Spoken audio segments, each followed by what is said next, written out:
Hola, buenas noches a todos.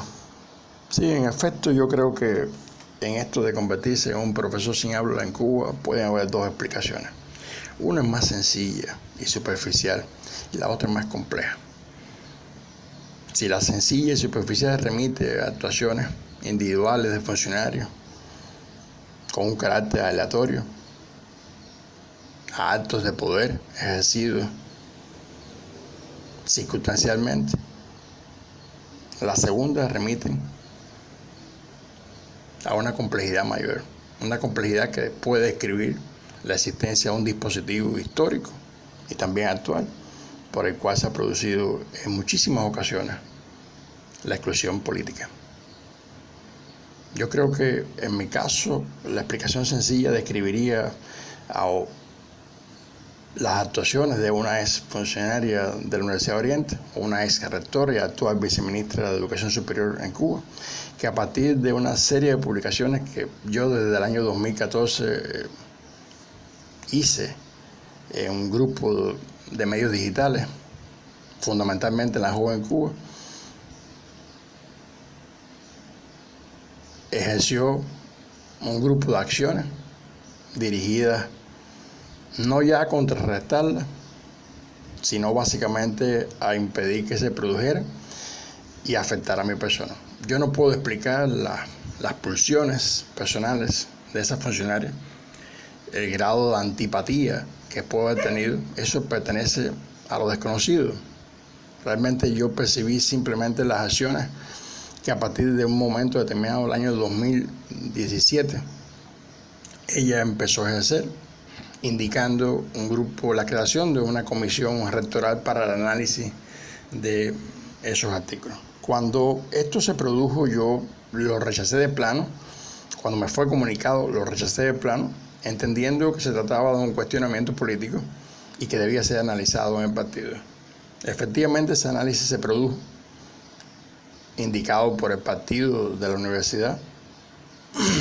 Yo era militante y pertenecía obviamente al núcleo del partido de la Facultad de Derecho. Y cuando esto se produjo un análisis muy serio de cada uno de los artículos. Se creó una comisión del núcleo y luego se llevaron los resultados, las conclusiones de esa comisión al núcleo del partido. Eso fue ampliamente discutido y de hecho se logró algo muy singular, que fue que se pronunciara cada uno de los militantes del partido. Las conclusiones de esa comisión y las conclusiones también del núcleo fue que ninguno de los artículos, no eran pocos, que habían sido publicados en Joven Cuba y en otros medios, muchas veces replicados después de haber sido publicados, no tenían ninguna connotación contrarrevolucionaria, ninguna desviación ideológica, más allá de la crítica de nuestra realidad que pudiera ser, y que tampoco violaban ningún principio de la disciplina partidista. Estas conclusiones aparentemente sellaron el asunto. Realmente, probablemente lo que hicieron fue exacerbar, yo digo, el grado de hostilidad que era público ya y notorio dentro de la universidad de la funcionaria en cuestión.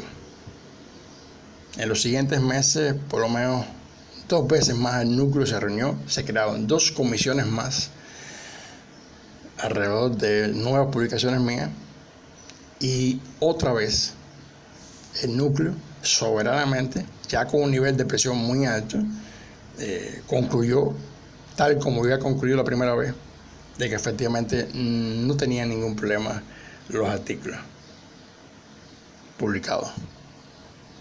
Cuando eso se produce, insisto, con un grado ya de desgaste, un grado de presión muy alta de los compañeros, la salida que se le da a eso casi inmediatamente es actuar ya de una forma que es decididamente oscura. Lo que hicieron fue reunir a un grupo de estudiantes de la Facultad de Derecho, representantes de los estudiantes, presidentes de brigada y secretarios de los comités de base de la facultad y los reunieron bajo el manto, bajo el criterio de que era una cuestión de disidencia. A ellos les fue leída una carta donde se me describía como un contrarrevolucionario y se les fue dada a firmar. Cuando por lo menos 2 o 3 estudiantes se negaron a firmar la carta, entonces se les advirtió que de acuerdo a nuestra fuente, fue lo que dijeron, una fuente que obviamente dan a entender la seguridad del Estado, era yo, un agente de la CIA, un mercenario que recibía pagos abultados, estoy hablando de $200 por cada uno de los artículos. Una falacia brutal, dolorosa, y así le fue planteado a los estudiantes. Por lo menos 2, 3 de estos estudiantes se negaron a firmar la carta y fue una posición que mantuvieron a pesar de que incluso fueron coaccionados luego. Esa carta fue la pieza clave de un expediente que fue remitido al ministro solicitándose no ya la expulsión de la universidad, que era la pretensión inicial ante la que había fracasado la rectora, sino solicitándose el despojo de mi categoría docente. Esto puede explicarse, como puede explicarse también que las cosas humanas pesen siempre en estos procesos. Lo que no puede explicarse, y es parte de la explicación más compleja, es que luego cuando estos hechos son denunciados, cuando es interpuesto ante la Fiscalía de la provincia y es radicada por indicaciones de la Fiscalía de la provincia una denuncia por difamación en primer lugar y la objeción a la legalidad de la medida que ha tomado el ministro, no es una medida, es una disposición que él toma como ministro de despojarme de la categoría docente a partir de la supuesta pérdida de prestigio. Todo se paraliza. Sí, esos son los hechos, ¿no? Automáticamente que se producen las primeras acciones legales por mi parte, son admitidas en la Fiscalía y a partir del momento en que yo denuncio con toda cabalidad, con toda seriedad, con argumentos, con pruebas, una denuncia sólida a esta funcionaria que además de ser rectora era miembro del Consejo de Estado, automáticamente se paraliza todo. Y eso describe los siguientes 3 años, 4 años hasta la actualidad, un proceso de silencio institucional, de violaciones de la legalidad muy fuerte. Estas violaciones ya trascienden lo personal, trascienden la explicación sencilla, son parte del dispositivo más complejo. Y digo que lo trascienden porque es probablemente la cosa más difícil de suponer para un profesor de Derecho, que todo lo que ha enseñado se convierta en letra muerta, que todo lo que ha enseñado se paralice por la relación de poder circunstancial de una persona. Sí, estamos hablando de algo más complejo. Y algo más complejo que, como se conoce, llega hasta el ejercicio de derecho, al ejercicio del derecho de queja y petición violado hoy en día por la Fiscal General de la República y el Presidente de la República. Aquí hay cosas inconcebibles bajo cualquier concepto. Sí, ¿cómo es posible de que un ejercicio del derecho de queja y petición realizado finalmente ante el Presidente de la República y que incluso la oficina del Presidente de la República conteste y da un acuso de recibo, luego sea violado paladinamente en el contexto mismo de la aprobación de la Constitución del 2019? De modo que, entendiendo estas cosas, la explicación sencilla pudiera describir todo tipo de cuestiones humanas, pero la explicación compleja describe una falla de nuestro sistema, una falla de nuestra legalidad y la presencia de un ejercicio completamente arbitrario de poder. Esto es lo que puede preocupar y va a preocupar siempre, porque se defrauda el elemento básico de nuestra república, el elemento básico también de la idea socialista que se ha construido y elaborado durante años en el país a partir simplemente de un ejercicio de poder. Ahora, ¿qué va a pasar? Y es lo complejo de todo esto, cuando dentro de unos meses sea posible demandar a funcionarios por violaciones de los derechos. ¿A qué se apostará? Nuevamente al silencio, cuando es escandaloso ya un proceso como este. Son cuestiones que yo creo que hay que abordarlas con mucha serenidad. Un grupo de compañeros que me han acompañado en este proceso han sido también de alguna forma responsables de que uno tenga una visión más serena y compleja de estas cosas y que no se descanse. Un grupo de compañeros además que han arriesgado muchas cosas, no es desconocido para nadie en Cuba, tampoco para el fiscal general de la República, tampoco para el presidente de la República, tampoco para nadie, la connotación que tiene apoyar a una persona involucrada en un proceso de este tipo. Un proceso doloroso, un proceso que implica grados de aislamiento, pero se puede entender que algo inaudito, que algo extraño, que algo está mal, cuando por lo menos 21 personas le escriben una carta al presidente pidiéndole el regreso al aula de un compañero. 21 personas que son exgraduados de un grupo de carreras de la Universidad de Oriente y profesores en activo. A todos y cada uno de ellos se le llamó, se les sentó delante de las administraciones de sus respectivos trabajos.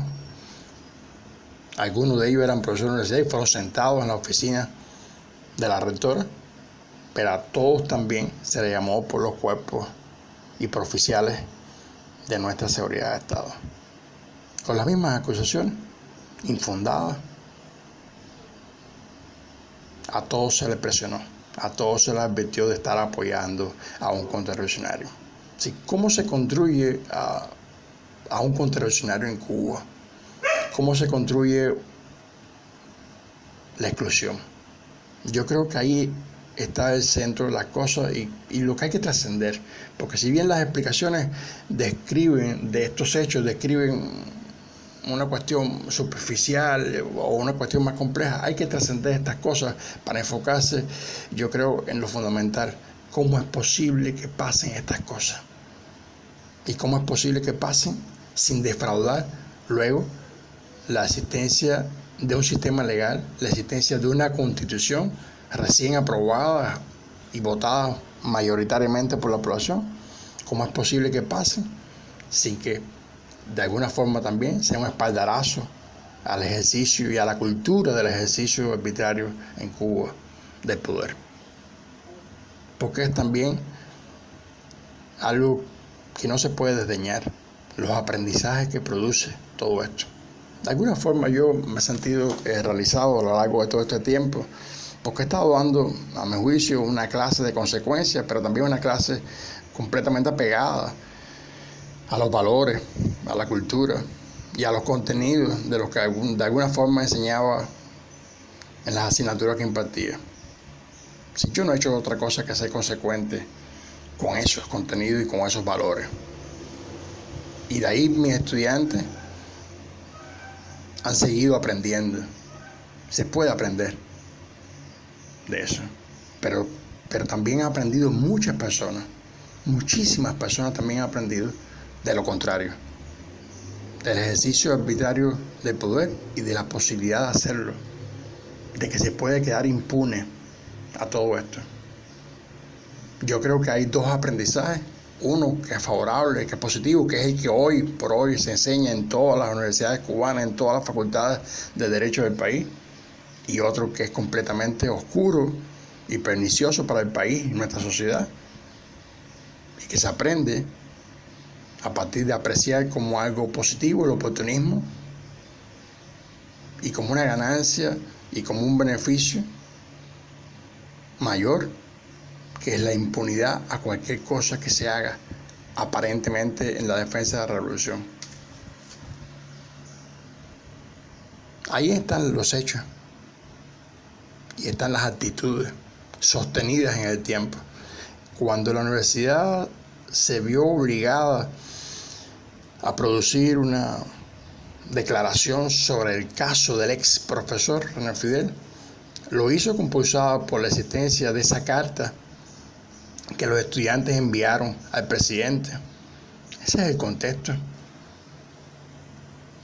Que un ministro se haya visto obligado a dar una declaración pública en relación a unos hechos y que acusaba en esa declaración a muchísimos cubanos de ser mercenarios simplemente por reaccionar a un artículo, si es que se le puede llamar a un panfleto artículo de esa rectora como viceministra primera de Educación, está compulsado por esa carta que ese mismo día, ese propio día, llega por Twitter y por lo tanto es pública al presidente. 21 estudiantes, ex estudiantes y profesores en activo escriben al presidente. Después la universidad produce una declaración, como todos conocemos, una declaración plagada de falacias, oscura, tendenciosa por naturaleza, y que resulta incontestable de muchas maneras, porque no mueve un solo argumento. En La Joven Cuba se publicó muchos días después una respuesta mía que iba al centro de la cuestión, y el centro de la cuestión era la incapacidad que tenía y que tuvo la administración y que tuvo el ministerio para aportar algo más que no fueran lugares comunes, descripciones tendenciosas que no hacían otra cosa que esconder la falla, la violación de toda la normativa, de toda la legislación que en Cuba administrativamente regula el proceso de otorgamiento o manejo distinto de las categorías docentes. Pero peor, una falta de argumentos que de alguna forma también describen el silencio. Yo creo que entender todo esto, cómo se une lo humano con lo institucional, es bastante complejo.